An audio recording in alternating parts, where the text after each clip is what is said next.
what I've learned in terms of destiny, you know, people wanting to know a scroll and know their scroll, and it's all about, for them, a lot of it's about works, and it's about, well, what's on it? What should I do? What's there for me to do? Actually, there's nothing there for you to do. There's a person there for you to be. Your destiny scroll reflects who you are. It's a revelation of who God made you to be. And once you know who you are, it gives you the permission and the empowerment to outwork who you are. And there's lots of opportunities to outwork who we are every day. God isn't going to give you a list of multiple choice ones for you to choose some today. You just got to discover them out of who you are. Yeah, the whole vision destiny thing, I mean, God told me to stop doing it. So, I haven't, I can't. And that's how we miss all your sort of pioneering adventures, anything. Well, you can have spectacular happened lately.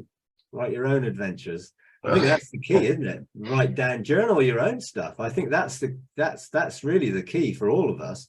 And I think that's why God said to me to stop doing it, because it's like, I don't want to be the person people go to read about their heavenly adventures. I'd much rather everyone had their own, and write down theirs, even if they don't seem very significant. I bet they are. They'd be significant for you, and for some people actually will relate more to you than they would to me. So I think it's important. And at the end of the day, I'm not stopping having heavenly adventures and all that stuff, but a lot of it, I don't need to be fully aware of it all now. I'm doing a lot of stuff without actually having to be cognitively aware, because I'm doing things in the spirit, and my spirit is multi-dimensional and multifunctional. So, I don't have to be conscious, which means you can enjoy life more. All the time we used to take doing stuff, and now you can be doing it and still enjoying things, but still benefiting from all you're doing. And whatever I need to know, I know. My spirit will inform me of whatever I need to know. But my soul can then function more on outworking it here and outworking that in a practical way on earth as well as it is in heaven. Otherwise, it's great having heavenly adventures, but if they don't make any difference on earth, then, well, what are they for? And I know there's a sort of preparation in heaven first before it manifests on earth, but you still have to see manifestation of it. And to be honest, the biggest manifestation of it initially is relationship, because that's what Jesus said, the world will know you're my disciples by your love for one another. So if we can't love one another and demonstrate that love in a real unconditionally loving way, then how is the world really going to see what God is like as unconditional love? But it's really hard to love unconditionally without putting conditions. And of course, the church systems don't love unconditionally. They love, well, they don't really love at all, but they demonstrate affinity to those who believe what they do and behave like they do. So there's a behavior and a belief issue with acceptance and affirmation and belonging. Whereas God, you belong first, and then he wants to reveal who you are, so that then you will act out of who you really are. And then the behavior takes care of itself. If we know we're the righteousness of God and we come into that revelation, then we operate righteously. And love is the best demonstration of that. And, the Christian church seems to pick on groups of people to show hate towards rather than love. And they don't accept groups of people because of their behavior or lifestyle and issues. And that essentially is creating a lot of negativity towards Christianity in the world. God loves everybody, and the church loves those that sort of toe the line, rather than, we'll love everybody, accept everybody, and then let God deal with the transformation. So much easier for God to meet people when they're part of a group of people who loves them than if they're ostracized and stigmatized and on the outside, feeling that they don't belong and they'll never belong. and actually feeling God hates them because of their lifestyle or behavior. And I think we've got to change the way we engage people to be an inclusive way and not be focusing on what they're doing. I mean, most churches are afraid of being polluted by, quote, sinners, when those people aren't sinners at all. They're brothers and sisters. They don't know it yet, but that's who they are. And if we can help them discover who they are, then the behavior sorts itself out, you know, rather than majoring on, yeah, that's a terrible sin and you're going to go to hell if you commit that sin and you need this, that, and the other. And everyone's focused on the negative and feeling God at, sadly. Yeah. Mike, so what the Pope is doing by accepting all these religions and stuff, that's showing love, is it not? Yeah, I think it is, in that he is not saying that those religions are going to get you to God, but what he's saying is these are people and they have their beliefs and we should accept and love them no matter what they believe, because that's the nature of God. God loves them no matter what they believe. God loves Muslims and Hindus and whoever else, Sikhs and everyone else, just as much as he loves Christians. No more, no less. They just don't know that love as in the same way.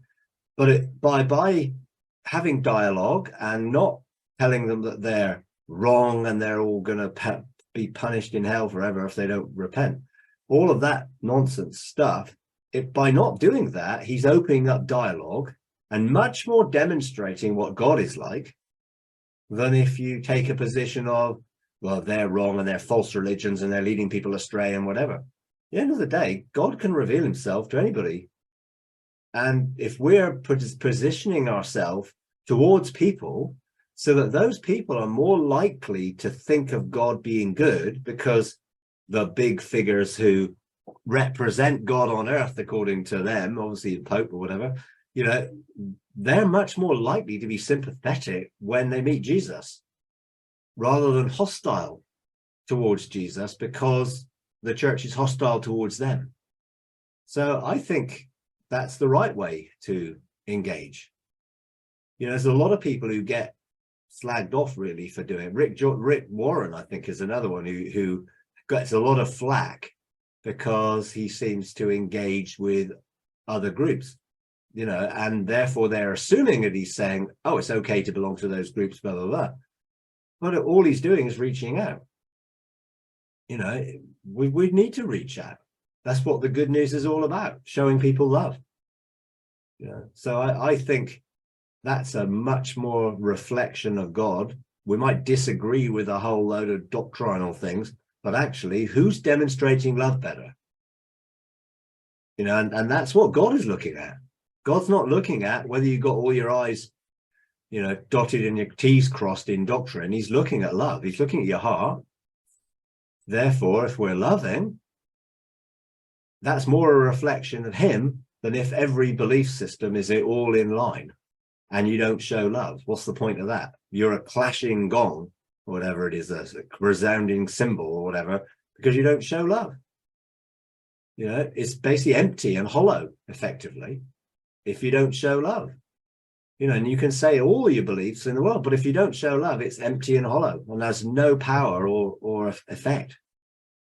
You know, because it's about what you do with people, not what you say to them, really. Yeah. Mike, when you look back at your journey, okay, and so like even with my kids, when I reflect back on, I usually say to them things like, oh, I did this wrong. I wouldn't have done that. I might have been too strict or whatever else. You know, I was into dare to discipline, that kind of thing, which I didn't feel comfortable with, but was. And when you look back at your journey, like when I look at my journey, and I just want to throw this out and leave it with you. The thing that's really changed with me in the last few months is that I now just want to enjoy God. And I ask God every day. I just ask him that I can enjoy him and through him enjoy life. And it's changed my whole perspective on things. Before I was trying to work at it. Yeah. you know. And I'm thinking back when you were doing the stuff, when I was doing it, I was never enjoying it when I was trying to work in my garden, everything else, and do this and go there and do that. And first of all, especially when it came into it and that stuff, and I thought, boy, I just want to enjoy it, get in your presence, and that's all I want to do. And I just want to throw that back to you, because you're now going through an experience with someone that's kind of more younger in Christ, I imagine. And the fact is, when you look at growth now, when you look at your own life, how would you go through it now? Or would you change any way that you did it? I know it was all right at the time. Yeah. So for me, I did enjoy going through all of it because it was my journey. So I was led on that journey. I didn't go into it thinking I've got to do this, got to do that, got to do this, got to practice this, got to do this. That I was training my senses, but it was because I was in that relational place where that was what was happening in my relationship with God. So would I do it differently with what I know now? I'm not sure I could have do it differently. You know what I mean? Because that's who I was, you know, and I couldn't have jumped a whole load of steps and missed out all the bits in between. I could have said, okay, if I was to advise people, I would say, yeah, be less systematic and more relational and just be led and enjoy and don't stress over it and don't strive for it, but relax. Don't have an agenda other than relationship. So I would put all those caveats around it, but everyone's going to be led as God leads them. So I don't know where that God needs to lead people to get them where they need to get. I needed to go through those things for me to get where I needed to get with God. And I didn't see it as a duty or a chore. Now I can see when you're doing a program and you're working a program, it can feel that way because you're working out what someone has said, this is useful. But the program really is only there as a guide to show you what is possible rather than to show you how to do everything. You know, otherwise it does become then following a routine rather than developing a relationship. And if you develop the relationship, whatever happens on the journey will be outworking that relationship.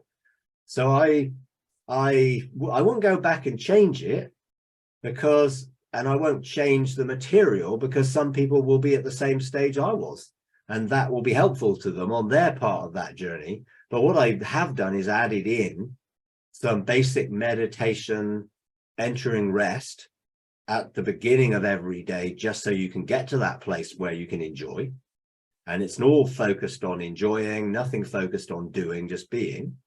And also put into perspective the use of the Bible and how I would do the program from a non-systematic approach. It's difficult to teach something without it being almost linear, because obviously you're sort of taking people on the journey that you went.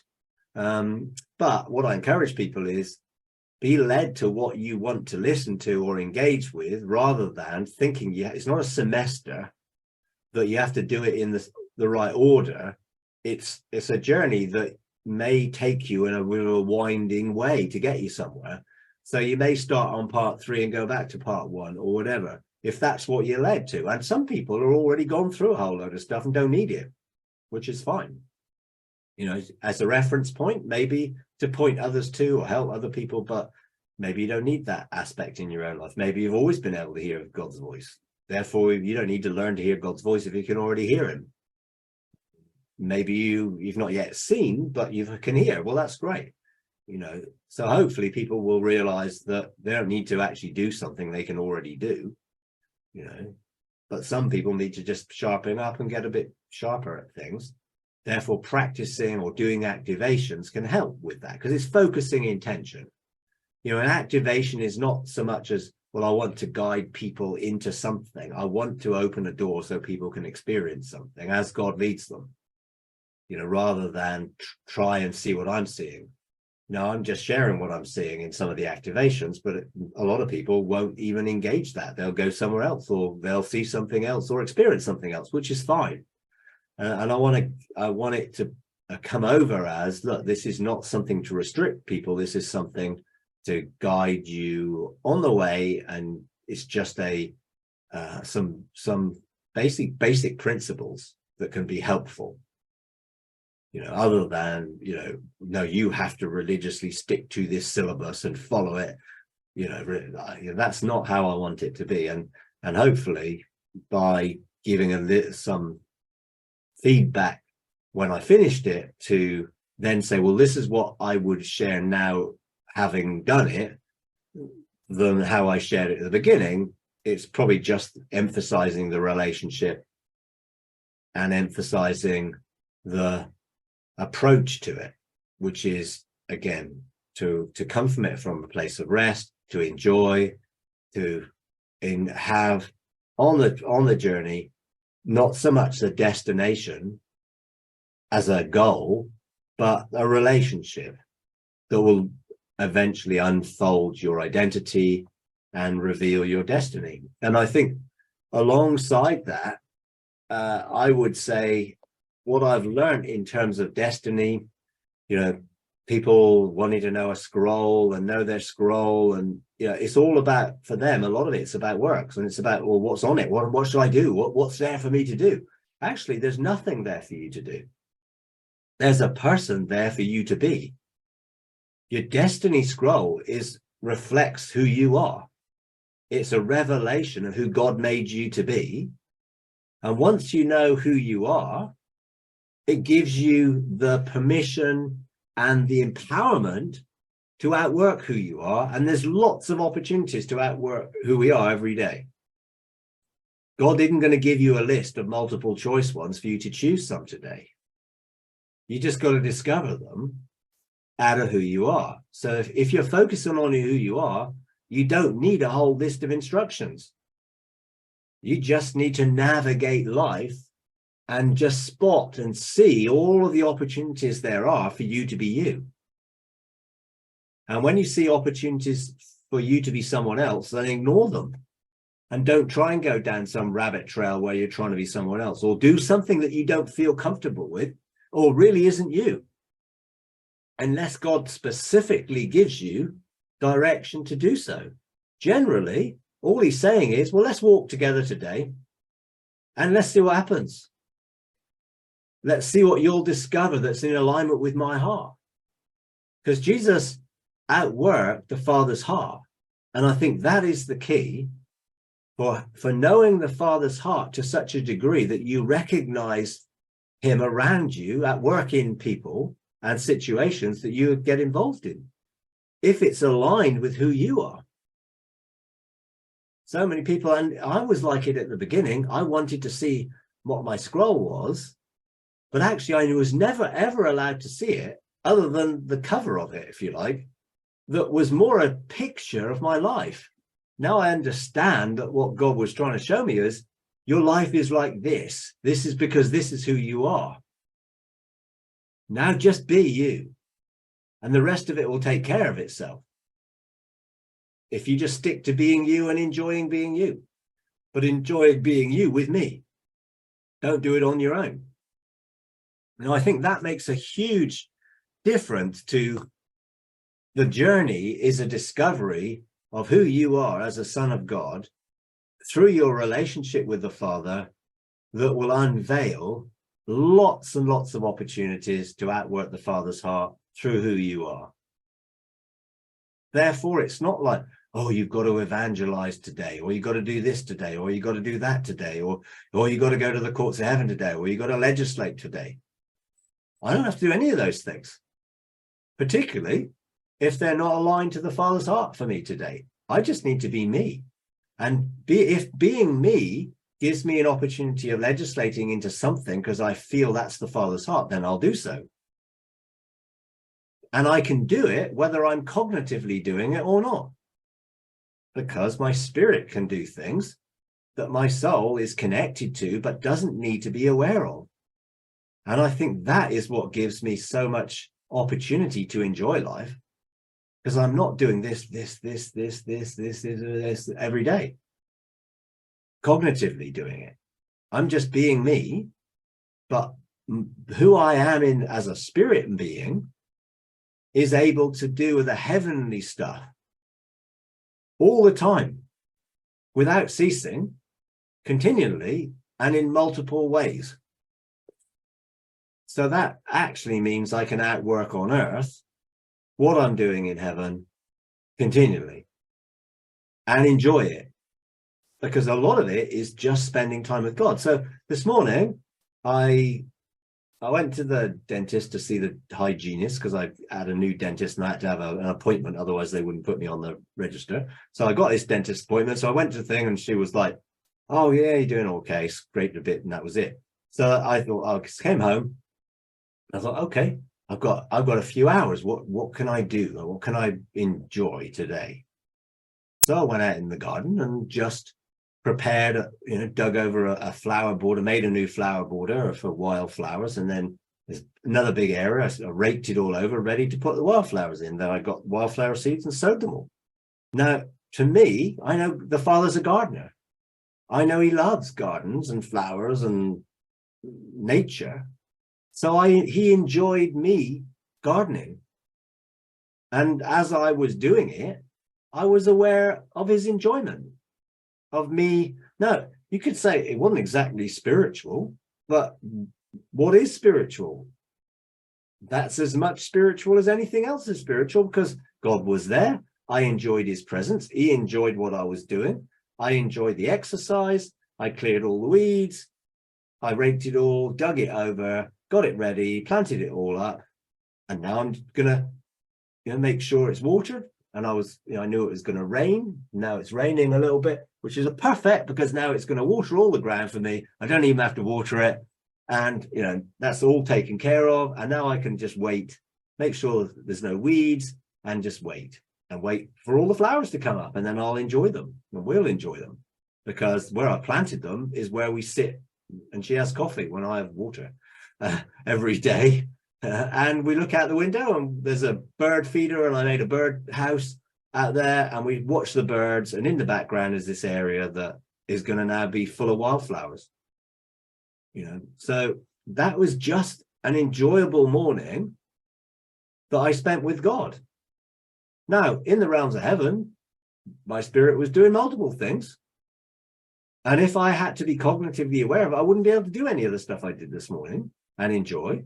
I would have been, okay, I've got to go here, doing this. Well, I'm doing it anyway. And I can be easily aware of what I'm doing if I need to be. Most of the time, I don't need to be aware until I do. So that allows me to enjoy life, and it allows me to have fun with God in a natural way that for me reflects my relationship with him. And sometimes he will communicate with me in certain things and when I'm doing something, and then sometimes I'll be, just doing stuff, aware that he's there. And then I'll just think, oh, I'm going to talk to him. So we'll have a conversation while I'm digging or raking or doing something practical. And I love doing that while I'm cutting the grass. She's got a load of lawn. I've got loads of composting material. So, I've sharpened up the lawnmower blades on the grinder because they were like, oh, I don't know how they cut anything. So I sharpened them all up. Now it's easy to cut. And so I like when I'm walking around with the lawnmower, I'll put my earphones on, block out the noise, and just chat to God while cutting the lawn. Well, I wouldn't call it a lawn. Grass. I'll call it grass. Well, I call it moss, grass, weeds, and everything else that's in there, but it's green. So it gets cut. And I enjoy doing that, because it gives me an opportunity while I'm not having to think about anything and just chit chat to God and enjoy his presence and just be sensitive to his presence, and it's just, life is just enjoyable that way. So I totally agree with what you're saying, in that sometimes you'd think, okay, could I have done it differently? But the reality is you couldn't, because you didn't know that stuff. The main thing is to enjoy it now, which is what you're saying you're seemingly doing. That's great, because now life then can be more enjoyable in every way, and all of the stress and the concern and the fear and the obligation and the duty's gone, and now it's just, today I'm going to enjoy being me, and that's fun.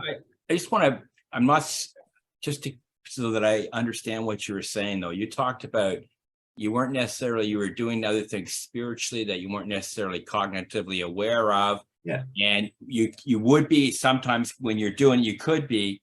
Is that you because you'd be in those places, or would that apply to Ruth and Jeff, or?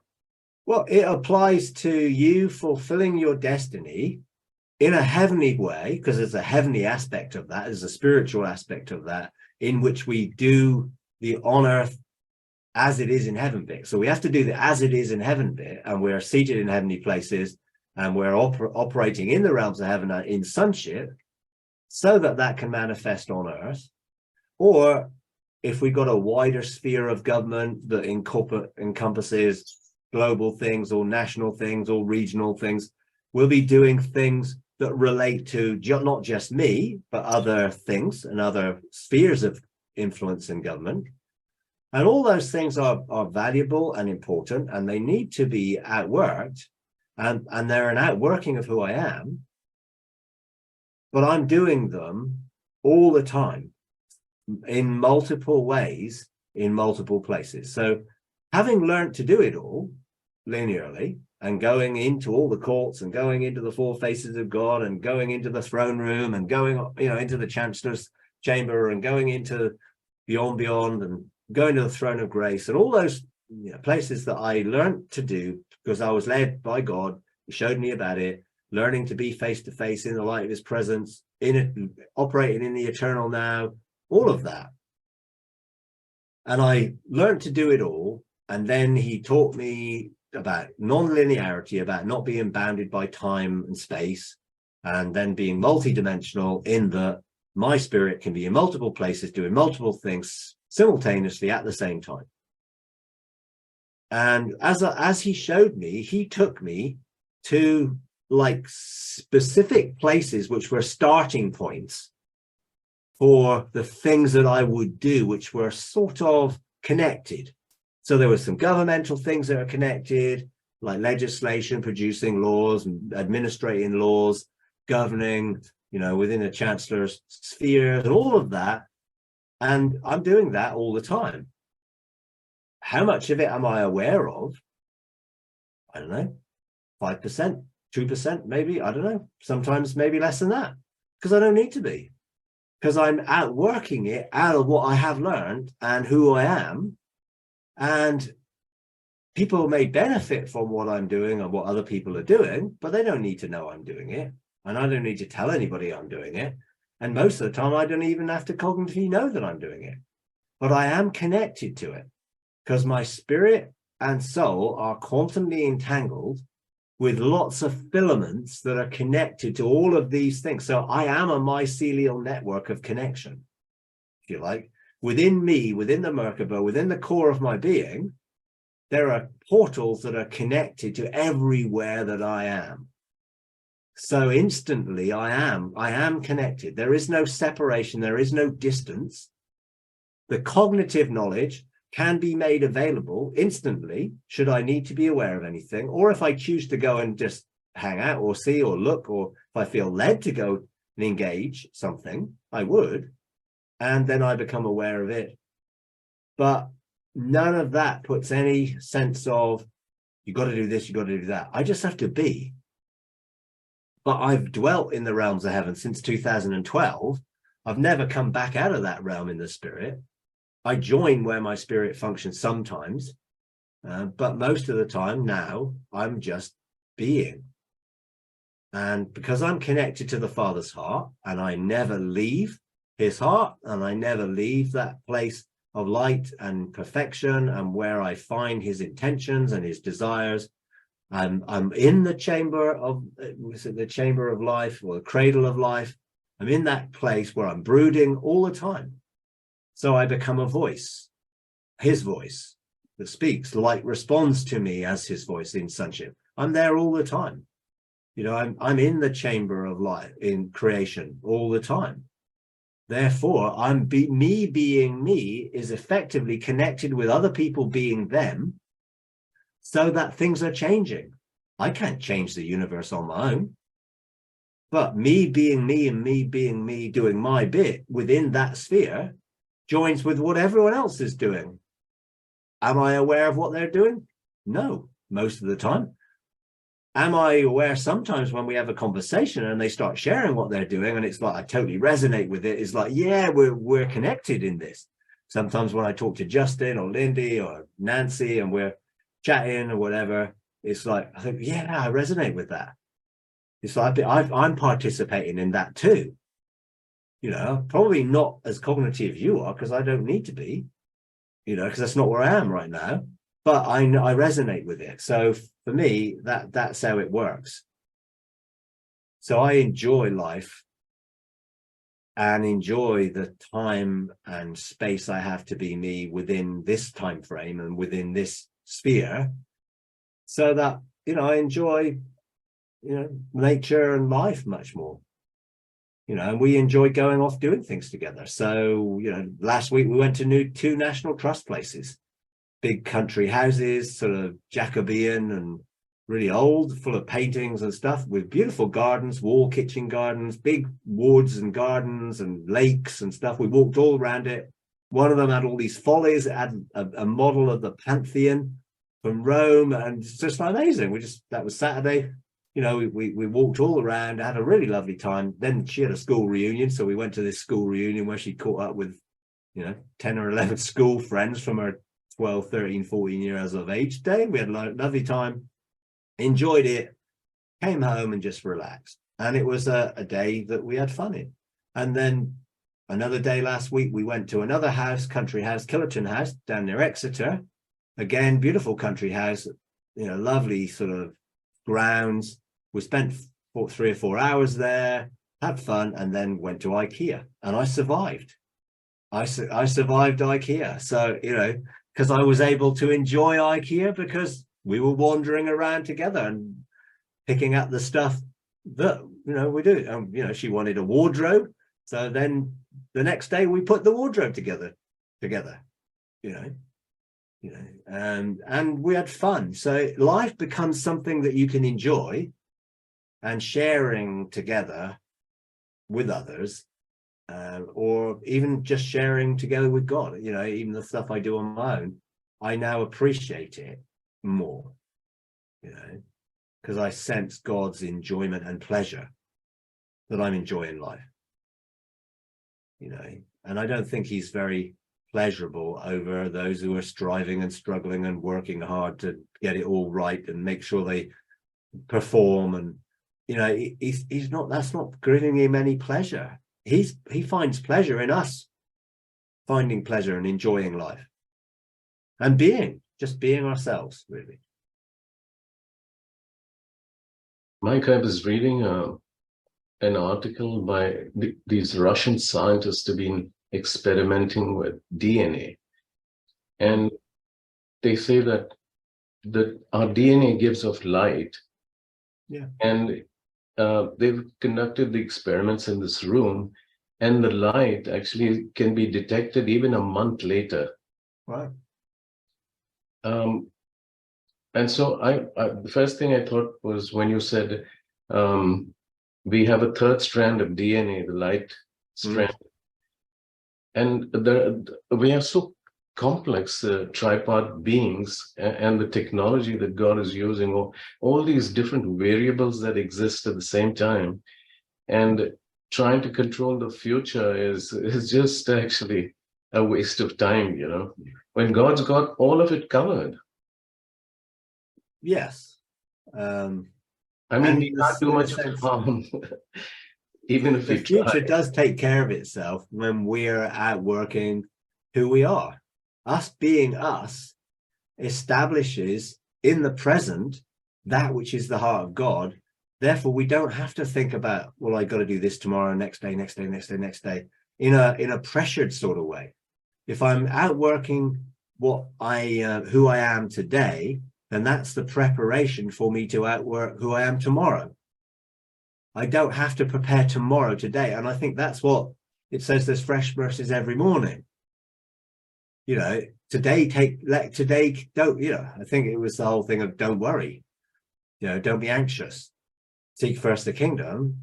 It's like to let today take care of itself. Tomorrow, it'll take care of itself. So don't try and fix tomorrow yet. You know, and a lot of people do. They keep striving for, you know, the future and they don't enjoy the present. So the future is just what we will be doing tomorrow by being. I don't have to think about me being tomorrow because I'm not there yet. You know, I can me today. And I'm not going to be concerned about what I did yesterday either, because that is the preparation and the platform for today that I'm now living. So live in the moment. And I think being mindful is really, really important to rest and enjoying life. Living in that moment. You know, I was talking to someone the other day and I was really saddened because they were talking about, you know, and they do amazing things. I mean, people would be so unaware of what was occurring or what this person was sharing with me, but they weren't enjoying life. They were doing amazing things and they were being blessed by God in amazing ways, but they weren't enjoying it because what they'd seen in the future wasn't yet happening. And it wasn't because God had shown them the future or a vision of his heart, let's say, and because it wasn't happening, they were sad. And we were trying to sort of say, but today is today. If you enjoy living for today and enjoying today, then that will be a way of bringing about what God showed you would be the future by enjoying today. By being sad about the fact that it's not there yet doesn't enable you to actually bring about that future, because you're sad that it's not there yet and you're focusing more on the fact that what you've seen isn't manifested yet rather than the reality of what is. And everything is a transition from one thing to another, not event. So us enjoying today and being who we were made to be today is a way of being a stepping stone to tomorrow and the next day and the next day and the next day. But if I'm sad that the next day isn't here yet, or isn't as I'm expecting it, or today isn't as I think it should be because I've seen it differently, then we won't enjoy life. And I think God wants us to rest, enjoy, have fun. And therefore, when we look around the world and see things that are not as we know it should be, in terms of wars, and now we've got, you know, Ukraine, and now we've got Sudan, and now they're airlifting people out of Sudan, and everyone's worried about getting them out of Sudan and other places, you know, Yemen and other places where there's conflict. You can be so sad that the world is not the place we know God desires it to be, that you actually miss out on being part of the solution to that by being you today. And if your whole life is taken up trying to change what everything is like, you won't enjoy it at all. Because us being us and enjoying where we are, even though we know it's not perfect, and we know it's not yet fully restored, and we know it's not as God intended in the beginning, but if we keep focusing on what it isn't, it will make us sad. Let's focus on being part of the journey or the transition to the restoration of all things, and enjoy the refreshing and the joy of the breathing in the life of God and enjoying breathing out the life of God, and be part of that which brings about the transition into what it will be, rather than just being heavy to the fact it isn't there yet. You know, until the last person comes into the kingdom, then there's still going to be more kingdom need to be established on earth as it is in heaven. And those people who are not yet operating from that heavenly kingdom perspective are going to be part of the problem. Now, am I going to focus on the negative aspect of what they're doing, or am I going to focus on me being part of the solution, which will eventually bring about the change and restoration of the rest of those people who are still part of the problem and still causing the wars and all the stuff that's going on in the world, which is an expression of darkness rather than light? If I get heavy with the darkness rather than shining, then I'm focusing on the negative that isn't rather than the positive that is, which is me and you and everyone else being the light that we're intended to be. So, Isaiah 60 talked about, deep darkness covering the earth. But before it said deep darkness covers the earth, what did it say? Arise and shine. Your light has come and the glory of the Lord has risen upon you. So that was the solution to deep darkness covering the earth. Not, oh no, look at all this darkness. I've got to change the darkness. I've got to shush the darkness away. No, you just got to be light.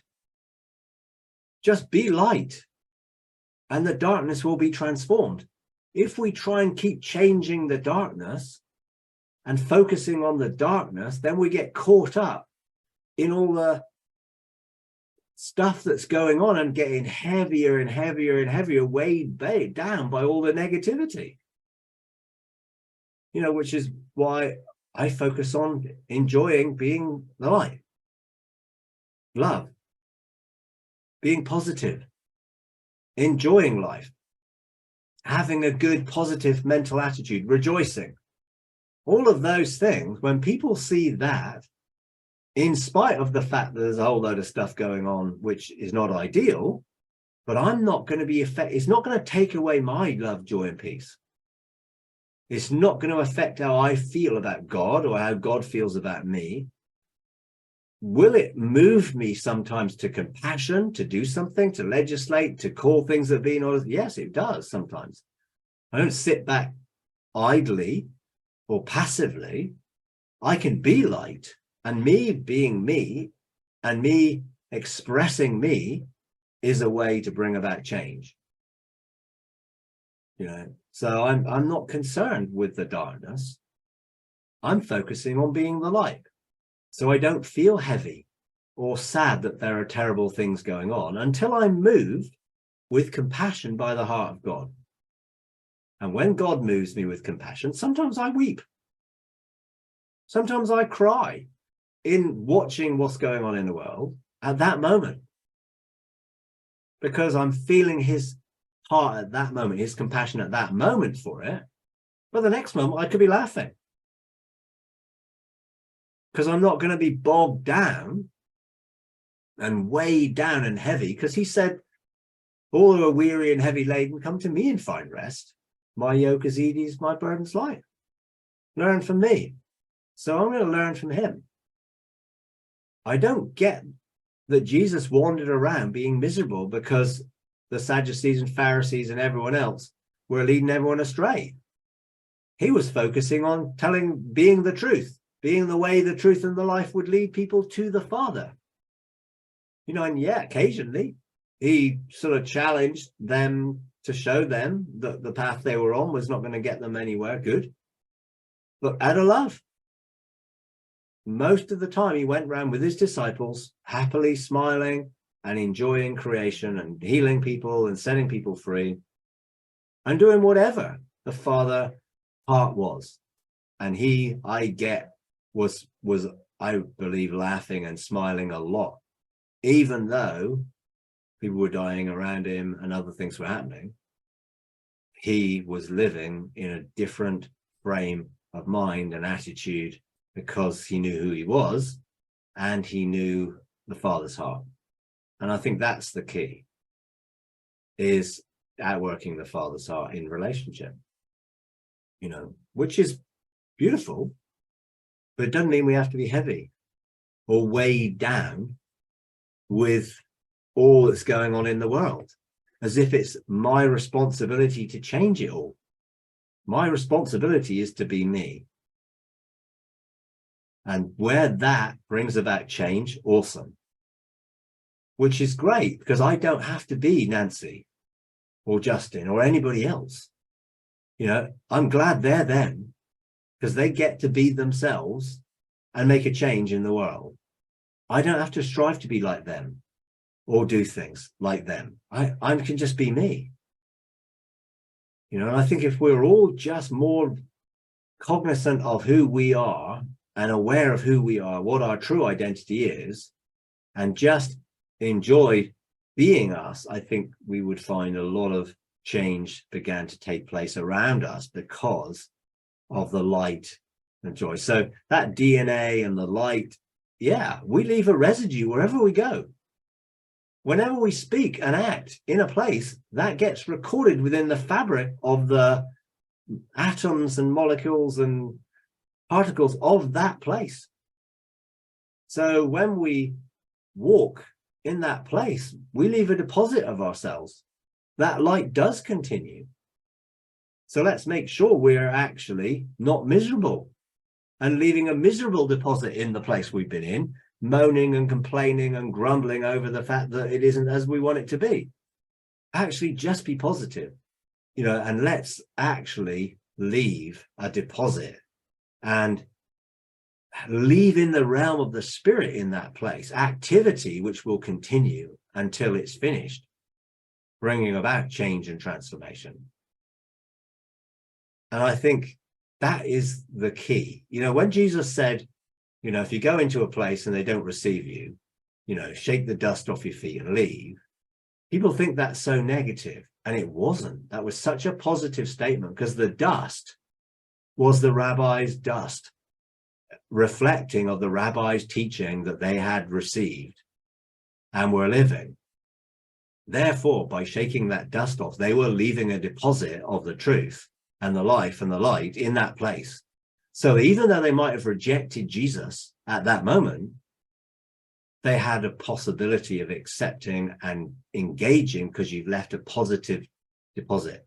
Not let's bring down fire out of heaven and burn up that village, which some of them didn't yet get it because they didn't get the love dimension yet, and I think Jesus had to show them by his attitude, even by being punished by the whipped and beaten and, had a crown of thorns and all the terrible things that he went through getting to the cross, let alone on the cross. His response was still, Father, forgive them. His response was still, look after my mum. He was still thinking of others.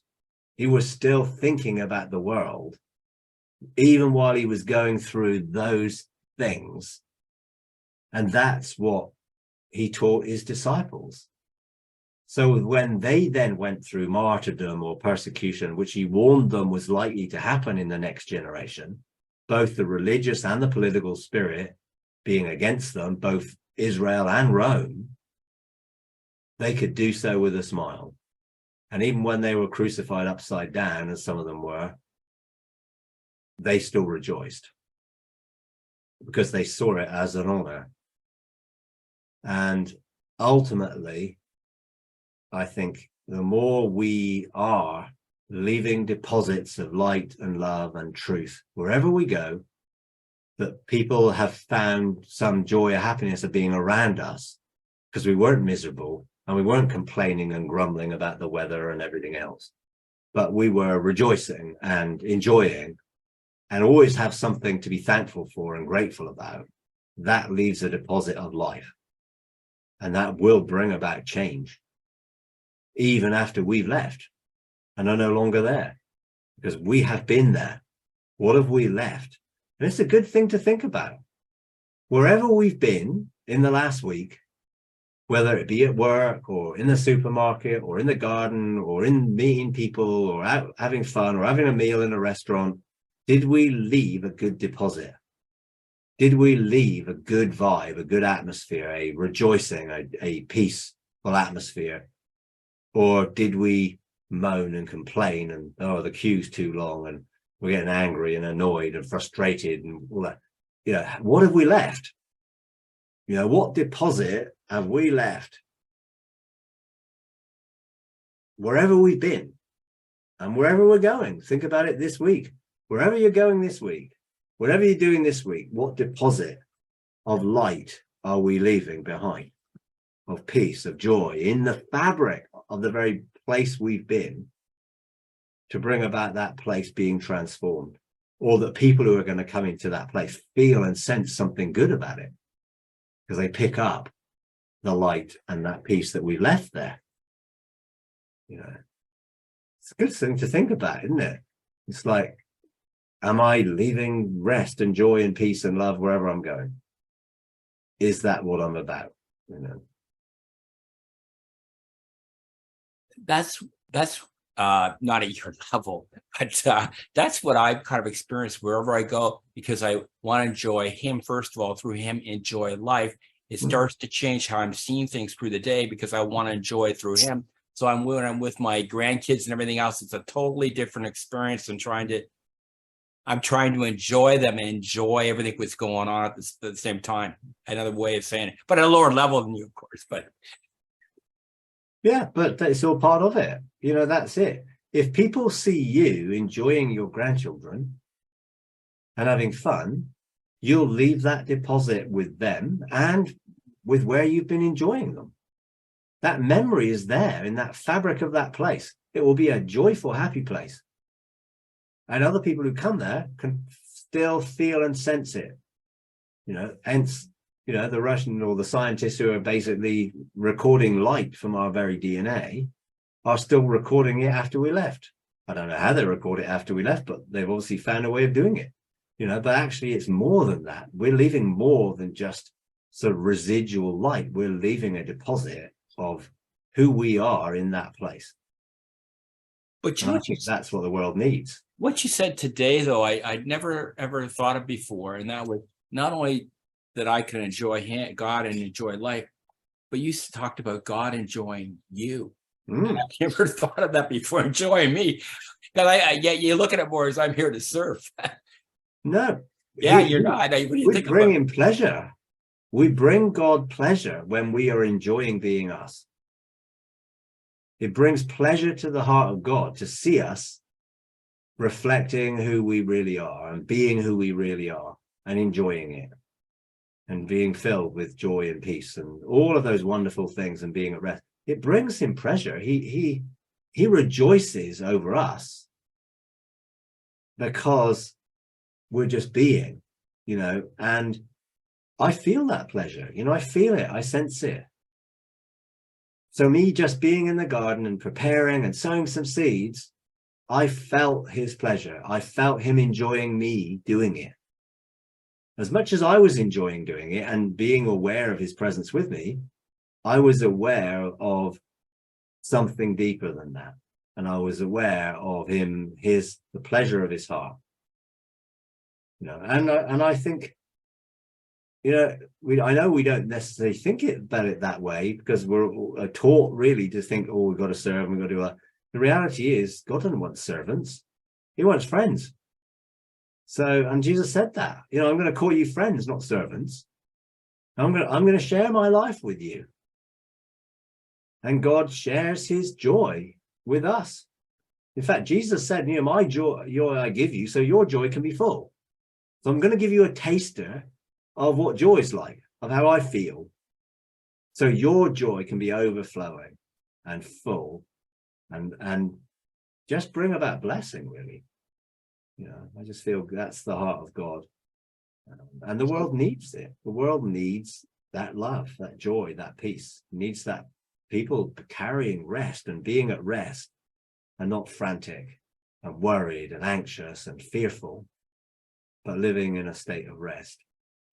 And therefore dialing down the frequency of fear, you know, or raising the frequency of fear, if you put it the other way around, you know, by dampening it down, by having a higher frequency, you know, and raising the frequency of the planet because we rejoice, you know, rather than everything being miserable. You know, let's raise the frequency of the planet by our rejoicing and our celebration of it, you know, and our thanking it. You know, I love the fact that the earth produces. All I have to do is throw some seeds in it Yeah, I sort of don't do a bit of cultivating and tending, but bottom line is I'm not there sort of bringing about that seed. And some of the seeds I sowed today, like poppies, and they are so small that you think, how can a plant which is going to end up 2 or 3 feet high come out of a speck of dust that I've thrown into the soil? That's life. That's the miracle of life, the miracle of creation, that something so small that can produce something that brings us joy. It was like dust. It was so small in my hand as I was sort of spreading it out in the soil. It was like, how is ever that going to produce life? But it does, because it's inbuilt in it, that within it is what that potential is for that to produce a plant, which is going to be producing flowers and be beautiful and attract the bees and pollinate things. Because, I planted loads of wildflowers, which are bee and, insect friendly, because I want to attract all of those things into the garden, so everything has a balance, but God's created it that way. And I was looking at these little tiny specks of dust, poppy seeds, and they were really tiny, thinking, God, you're amazing. You're amazing that you can bring something huge out of this tiny little thing, which is just like a piece of dirt, dust. Where's the life in it? But within it, that life is stored within that seed. And ultimately, I will speak to that area and I will call forth life, and I will not just water it and tend it if it gets dry or whatever. I will speak life to it. I'll call forth those poppies and all the other wildflowers that I sowed. I'll call them forth because I can communicate with them. I can communicate with the earth, with the elementals of the earth, to make sure that the conditions are right. That there's going to be the right amount of stuff in there. Yeah, I can fertilize the soil. I can put compost down and I can make the soil better, which is all my tending and cultivating. But ultimately, I can't keep digging the things. I never find those seeds again. I couldn't possibly find one of them. They were so small within the ground that I sowed them in. But they're going to grow, and they're going to produce a wonderful wildflower meadow of grass and stuff that's going to be beautiful and fragrant and attractive, and God enjoyed me doing that.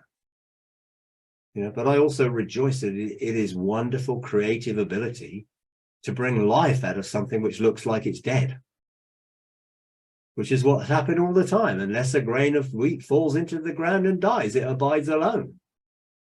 But now it's not alone. It's now going to produce increase.